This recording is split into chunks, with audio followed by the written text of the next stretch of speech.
Vamos a continuar con la clase de juego. Ya estuvimos viendo algunos conceptos de Freud, sobre todo sobre la aparición de ese primer juego autocreado que es el Fordá. Y ahora vamos a ver algunos conceptos de otro autor que ustedes ya conocen, que es Winnicott. Winnicott es uno de los autores que más ha podido como ofrecer al campo de la clínica de niños, digamos, al psicoanálisis en la infancia, y principalmente tiene aportes muy interesantes en relación al juego, ¿sí? Vamos a ver ahora, recuerdan que Winnicott viene a representar a la línea inglesa, al psicoanálisis, ¿sí? Que en algunos puntos se diferencian bastante de los postulados freudianos. No es el caso de Winnicott, no se distancia tanto, pero bueno, sí viene un poco renegando con los teóricos de la época. Para empezar, digamos, van a ver en el texto de Winnicott, que es un capítulo de realidad y juego, que él habla de la psicoterapia, ¿sí? Digamos. Y para hablar de la psicoterapia, pensando en un niño, lo que va a plantear es que tiene que haber una superposición de dos zonas de juego, ¿sí? La zona del juego del niño, que propone el niño, y la zona de juego en la que el analista debe poder involucrarse. Esto fue, digamos, bastante revolucionario para cómo se entendían, digamos, las prácticas analíticas en relación a los niños. Ahora vamos a ver por qué. El primer postulado, digamos, interesante de Winnicott es que él propone que el juego, ahora vamos a ver que en realidad el acto de jugar, ¿sí?, es universal. Es universal y responde al plano de la salud. ¿Sí? Es esperable que un niño juegue, es del campo de la salud, digamos, en donde el niño juega, y la ausencia de juego, la falla en el juego, es una especie de denuncia de que algo, digamos, de la constitución psíquica no está funcionando del todo bien. Vamos a ver también, digamos, cómo podemos pensar el juego mucho antes de que aparezca el lenguaje, ¿sí? Por lo tanto, no solo el juego va a ser un medio o un canal de comunicación entre el niño y los adultos, sino también es, digamos, el medio por el cual el niño evidencia, ¿sí?, o podemos ver algunos aspectos emocionales, ¿sí?, que se juegan en la vida del niño.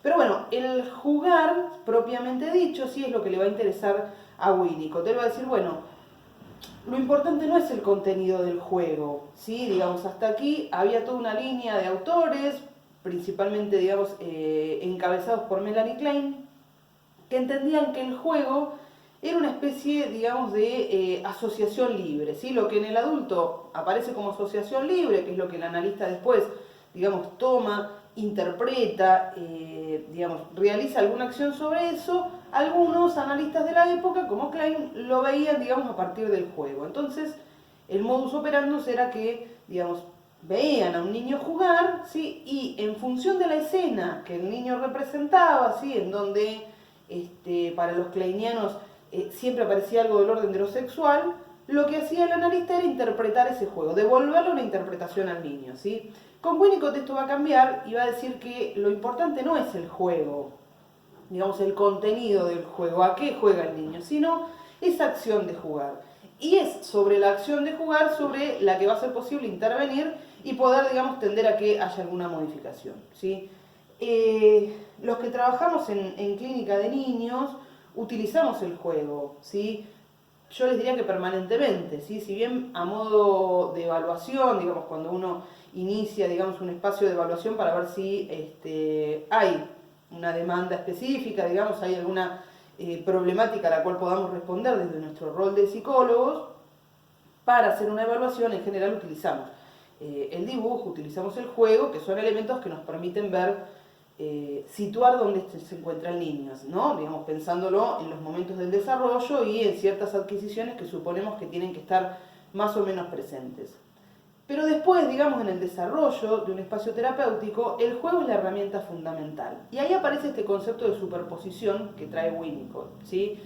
En general, hay varias corrientes, ¿sí? Pero bueno, en general los analistas nos ubicamos en el acto de jugar y compartimos esa escena de juego, ¿sí? Digamos, si bien hay algunas líneas que siguen siendo más espectadoras del juego del niño, para muchos de nosotros es en el momento del juego, en el acto de jugar, en donde podemos intervenir, ¿sí? Entonces, cuando un niño monta una escena, no sé, juega con los dinosaurios y los dinosaurios se pelean entre ellos y siempre hay un dinosaurio omnipotente al que uno no puede matar y que aparece, digamos, ahí representando alguna cuestión problemática que le está costando a ese niño, ¿sí? Uno podría pensar, bueno, a veces los atravesamientos edípicos presentan ciertas resistencias, ¿sí? Para poder ubicar ahí al niño en un lugar que no sea devorado por los otros. Bueno, es desde ese acto de jugar en donde nosotros intervenimos, pero no señalándole al niño que si está jugando, digamos, con un dinosaurio y ese es el único dinosaurio que no se puede morir, entonces no está pudiendo hacer algo con la omnipotencia del otro. No. Lo que hacemos es tratar de intervenir, a veces trayendo algún otro animal que se coma un poco ese dinosaurio, a veces intentando matarlo de algunas otras maneras, pero siempre a través del juego, ¿sí? Bueno, Agüénico ya lo conocen, vamos a retomar algunos puntos en la construcción teórica para que podamos ubicar dónde aparece el jugar y por qué es tan importante para el desarrollo del psiquismo, ¿sí?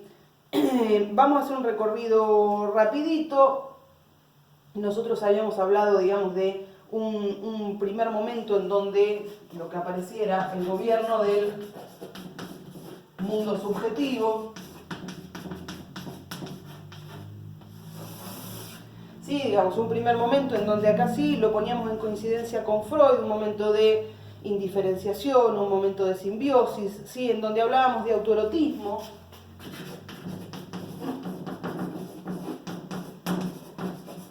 Sí, en donde el niño tenía un vínculo, sí, con los objetos del mundo, todavía sin poder comprender que él era distinto a esos objetos, sí, con un rol fundamental de esos otros que estaban ahí para asistirlo, que lo poníamos en términos de preocupación maternal primaria, ¿sí? Que tenía que ver con ese otro que estuviera identificado con el niño al 100% en ese momento inicial y que pudiera de alguna manera ofrecerle los objetos que el niño necesitaba en ese momento y creaba una especie de ilusión, ¿sí? Decíamos, bueno, es un momento de ilusión en donde lo que el niño necesita coincide con lo que el otro le ofrece, ¿sí?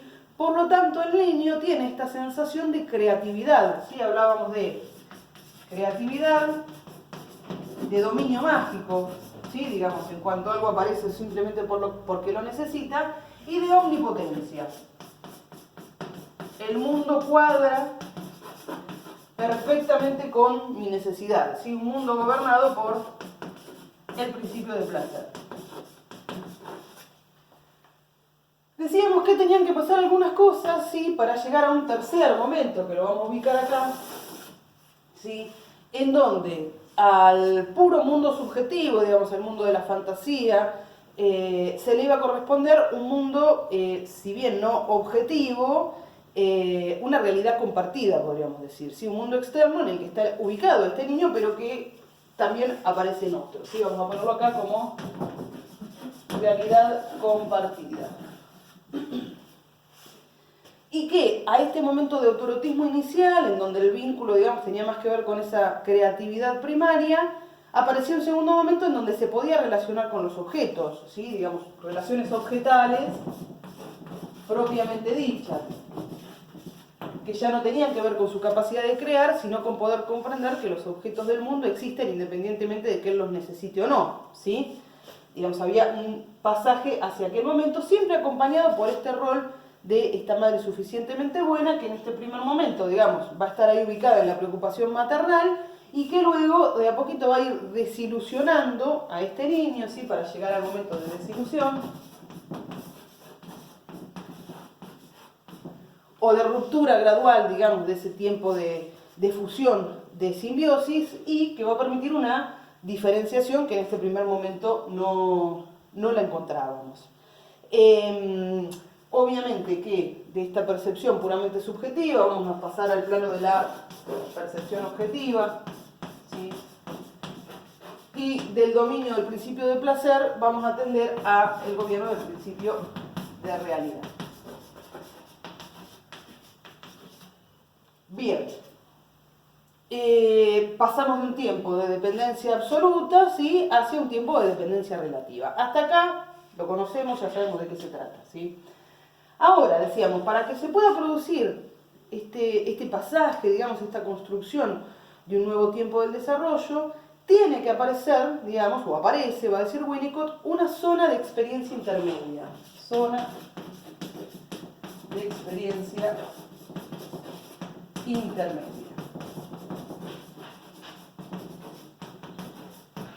¿Qué tenía de importante esta zona? Sí, principalmente, que era una zona libre de ataques. Libre de ataques y libre de exigencia, dice Winnicott, ¿sí?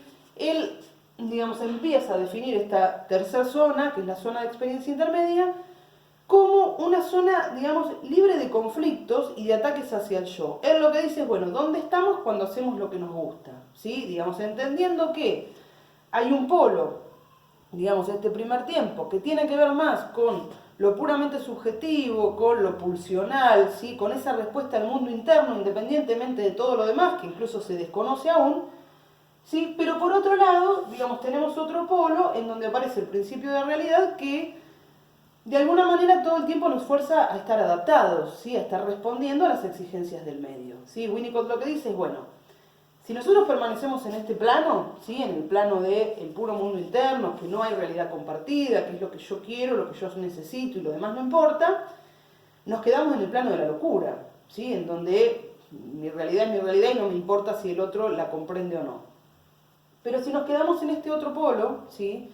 En el polo de la exigencia, nos transformamos en unos sobreadaptados, ¿sí? Porque la respuesta permanente al principio de realidad no deja lugar al placer, ¿sí? Y el placer es parte de la vida, digamos, y es necesaria para una sana vinculación con los demás y, bueno, para mantener un equilibrio, digamos, emocional y psíquico.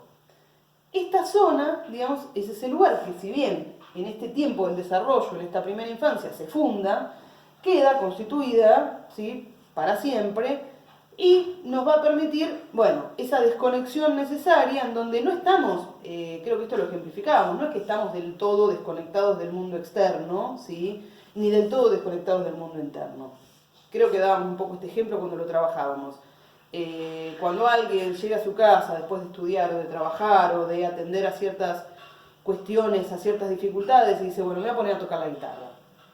Bueno, cuando uno toca la guitarra, a no ser que lo haga porque trabaja de eso, ¿sí? Porque es músico, es guitarrista, en general tiene una conexión con el placer, ¿sí? Uno puede decir, bueno, tiene que ver con saciar un poco esta demanda del mundo interno, ¿sí? De desconectar, de no pensar en otra cosa, de hacer algo que a uno le gusta.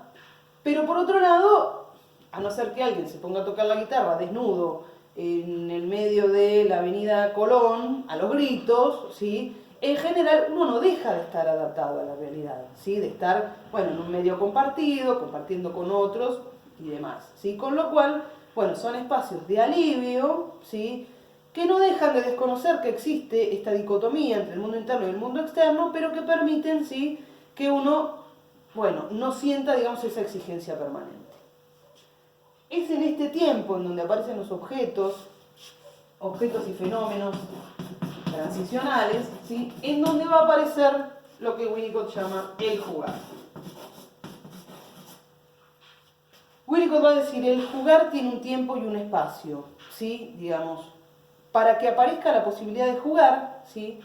Tiene que haber una madre suficientemente buena, un espacio facilitador, ¿sí? Un ambiente facilitador, que permita que algo del orden de la separación, ¿sí? Que se va gradualmente necesitando en ese proceso de desilusión, ¿sí? Le permita al niño empezar a vincularse con otros objetos del mundo que no son su mamá y salir de esa diada, digamos, ilusoria en donde con esa mamá o con esa función materna me alcanza porque me da todo lo que yo necesito, ¿sí?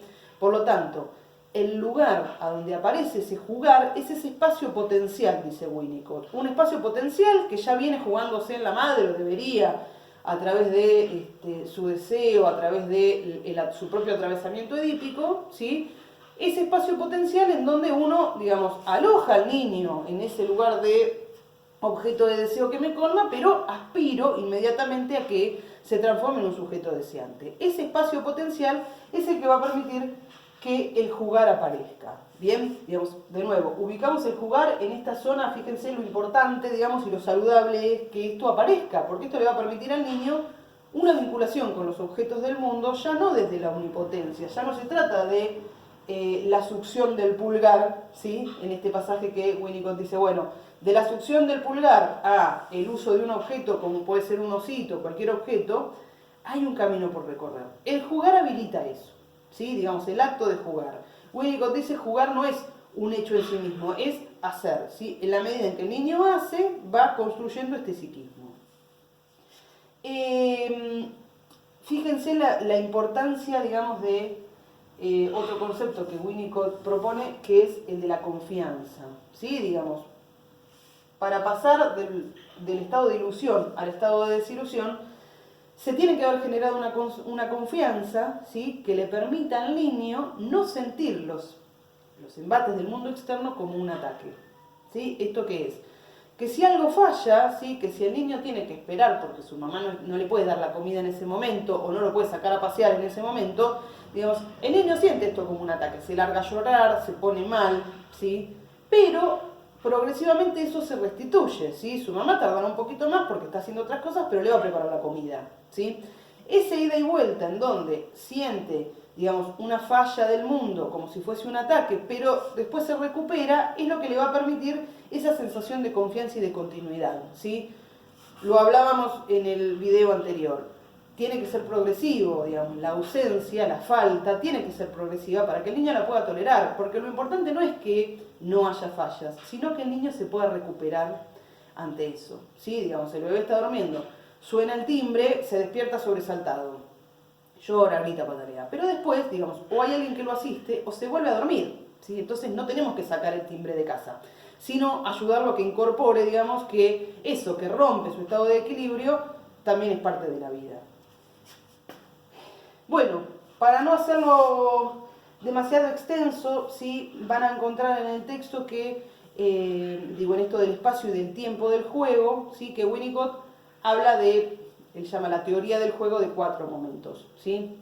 Ese primer momento, que nos ubicamos acá, digamos en este primer polo, este momento de ilusión, de fusión entre el objeto y el niño, con lo cual ahí todavía no hay nada del orden del juego que pueda aparecer, porque no hay nada de esta tercera zona todavía instalada, ¿sí? Hay un segundo momento en donde uno podría pensar que aparecen los objetos y los fenómenos transicionales, en donde el niño, digamos, toma el objeto, lo rechaza, lo vuelve a sostener, digamos, ese proceso que veíamos mediante el cual un objeto se transforma en un objeto transicional, por ejemplo, o un fenómeno, ¿sí? Digamos que es algo que ya existía, pero que empieza a tener una funcionalidad para el niño y que sobre todo tiene una función de calmante, de acompañante, ¿sí? En situaciones que tienen que ver más con la angustia, ¿sí? Cuando el niño se va a dormir, cuando se tiene que ir de viaje, pues se va de la casa, digamos, bueno, cuestiones que pueden ser, digamos, muy ansiógenas y que esos objetos o esos fenómenos ayudan al niño a poder bancárselas. En ese contexto, digamos, algo de este objeto transicional, sí, que veíamos que no era totalmente interno, pero no era totalmente externo, va marcando esa gradualidad y esa sucesión.